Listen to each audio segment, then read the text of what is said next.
नेहमीच धांदळ गडबड असणारं किचन आणि किचन ओटा दररोजच खराब होत असतो आणि तो रोजच्या रोजच आपण आपल्याला नियमित स्वच्छ करावा लागतो.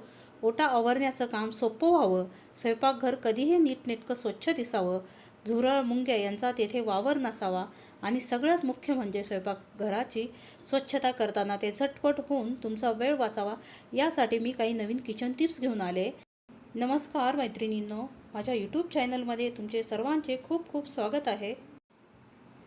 घरातल्या सगळ्यांचं आरोग्य जिथून सांभाळलं जातं ते स्वयंपाकघर नेहमीच स्वच्छ आणि टापटीप असावं, यासाठी काही सवयी आपण आपल्याला अगोदरच लावून घ्यायला हव्यात. बऱ्याच वेळेस आपण बघतो की आपण गॅस कितीही कमी ठेवला तरी आपलं दूध उतू जात असतं. असं होऊ नये म्हणून त्या दुधामध्ये आपण एक मोठा चम्मच टाकून ठेवायचा आहे किंवा त्यामध्ये एक उलथानं टाकून ठेवायचं आहे. त्यामुळे आपलं दूध कधीही उतू जाणार नाही. कचरा टाकण्यासाठी तुम्ही किचनमध्ये एक अशा प्रकारचं छोटंसं डस्टबिन ठेवून घ्या, जेणेकरून तुम्हाला इकडे तिकडे जाऊन कचरा टाकण्याची गरज भासणार नाही आणि तुमचं कामही झटपट होईल आणि तुमचा वेळही वाचेल आणि तुमचं किचनही स्वच्छ राहील. त्यामुळे तुम्ही किचनमध्ये अशा प्रकारचं एक छोटंसं डस्टबिन जरूर ठेवा. तसेच या डस्टबिनमध्ये तुम्ही एक न्यूजपेपरचा तुकडा जरूर टाका, जेणेकरून घाणेरडा दुर्गंधी वास येणार नाही आणि तुमची डस्टबिनही स्वच्छ राहील. त्याला दररोज एक प्लॅस्टिकची बॅग लावा. या बॅगेत स्वयंपाकघरातला कचरा टाका आणि ती बॅग रोजच्या रोज बदला. हे बघा अशा प्रकारे, जेणेकरून डस्टबिनमध्ये किंवा स्वयंपाकघरामध्ये दुर्गंधी पसरणार नाही. त्याचप्रमाणे पोळ्या करताना ओटा सगळ्यात जास्त खराब होतो. त्यामुळे सगळ्यात आधी ओट्यावर कपडा किंवा पेपर टाकून घ्या, म्हणजे कणिक भिजवताना पोळ्या करताना कणिक थेट ओट्यावर सांडणार नाही. त्यामुळे पोळ्या झाल्यानंतर ओटा स्वच्छ करण्यासाठी फार वेळ जाणारही नाही. त्यानंतर पेपर उचलून कचरा डस्टबिनमध्ये टाकून दिला की तुमचा ओटा पुन्हा चकाचकच राहील.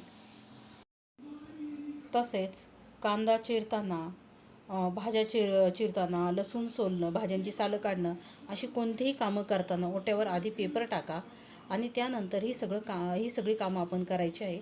म्हणजे भाज्यांची सालं, कांद्याची टरफलं किंवा असं काहीही थेट ओट्यावर पडणार नाही आणि आपण पेपर उचलून कचरा डस्टबिनमध्ये टाकून दिला की पुन्हा आपला ओटा चकाचक राहणार. आपल्या स्वयंपाकघरात तुम्ही अशा प्रकारच्या व्हेजिटेबल चॉपरचा वापर जरूर करा, ज्यामुळे तुमचा कांदा बारीक कापणे, भाज्या चिरणे असे बरीच कामं तुमची खूप सोपी होऊन जाईल आणि तुमचा वेळही वाचेल आणि तुमचं किचनही स्वच्छ राहील. तुम्ही बघू शकता मैत्रिणींनो, यामध्ये खूपच कांदा बारीक चिरला जातो. तसेच दररोज स्वयंपाक झाल्यानंतर तेलाची बॉटल, मिठाचे भांडे, तिखट मसाल्याचा डबा, फ्रीजचे हँडल यावर देखील तुम्ही कपडा मारायला विसरू नका. तसेच भाज्या चिरल्यानंतर व्हेजिटेबल चॉपर, चॉपिंग पॅड, चाकू, पिलर हे सगळं लगेचच स्वच्छ करून घ्या, कारण ओलसर असल्यावरच ते अगदी काही सेकंदातच स्वच्छ होऊन जातात. तसेच भांडी घासून झाल्यानंतर लगेचच तुम्ही किचनचा नळ आणि बेसिंग ताबडतोब घासून घ्या, ज्यामुळे तुमचं किचन खूप नीटनेटकं, स्वच्छ आणि व्यवस्थित दिसेल. आपल्याला स्टिकी टेप काढायला खूप प्रॉब्लेम येत असतो, कारण तो पटकन काढला जात नाही.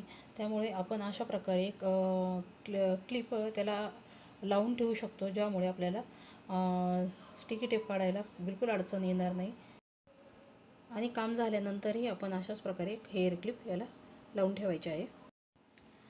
आपण अशा प्रकारे चहा पावडरचा बॉक्स आणतो आणि आपण डब्यामध्ये चहा पावडर भरल्यानंतर चहा पावडरचा बॉक्स कसा पॅक करायचा, जेणेकरून तो त्यातली चहा पावडर सांडायला नको. तर आपण काय करू शकतो, एक असा स्टिकी टेप घ्यायचा आहे आणि त्याला दोन्ही साईडनी अशा प्रकारे पॅक करून घ्यायचं आहे. तुम्ही बघू शकता, मी अशा प्रकारे दोन्ही साईडनी स्टिकी टेपने याला पॅक करून घेत आहे. त्यामुळे आता आपली चहा पावडर बिलकुल सांडणार नाही. तूप संपल्यानंतर बर्नीमध्ये बऱ्यापैकी तूप शिल्लक असतं. तूप वाया जाऊ नये म्हणून आपण त्यामध्ये एक कप कणिक टाकायची आहे, म्हणजे गव्हाचं पीठ टाकायचं आणि त्याने व्यवस्थित अशा प्रकारे चोळून घ्यायचं आहे, जेणेकरून आपलं जराही तूप वाया जाणार नाही आणि पिठाला पूर्णपणे तूप चिटकून येईल. तुम्ही बघू शकता. बरणी आपली पूर्ण क्लीन झाली आहे. अशा प्रकारे तुम्ही पूर्ण तूप काढून घेऊ शकता. अशा स्टेप वापरून तुम्ही कमी मेहनतीमध्ये कमी वेळामध्ये तुमचं किचन देखील स्वच्छ आणि नीटनेटकं ठेवू शकता. तरी फ्रेंड्स, तुम्हाला माझ्या ह्या टिप्स कशा वाटल्या हे कमेंट करून मला जरूर सांगा.